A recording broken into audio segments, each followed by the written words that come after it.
ভাবছো যে আমি বৃষ্টি কাদার মধ্যে কোথায় যাচ্ছি? আমি যাচ্ছি কাঁচরাপাড়ায়। কেননা হচ্ছে আমাদের এখানে একদিন খুব ঝড় জল হয়েছিল, আমাদের জানলার কাঁচটা পুরোটাই ভেঙে গেছে। ভাবলাম এবার সারিয়েই নিই।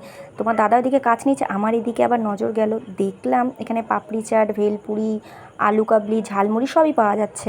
তো আমি ভাবলাম একটু আলু কাবলি খাওয়া যায়। তাই এইটা আমার হচ্ছিল না, একটা দিদিভাইয়ের হচ্ছিল। এটা মনে হয় ভেলপুরি করছিল, খুব ভালোভাবে ডেকোরেশন করেছে, খুব সুন্দরও লাগছিল দেখতে। জানি না কী কী মশলা দিয়েছিল, আমার কোনো আন্দাজ নেই, তাও ভিডিওটা করলাম, ভালো লাগছিল দেখতে। কী কী মশলা দিচ্ছিলো সেটা আমি বলতে পারবো না, কিন্তু সুন্দর লাগছিল দেখতে।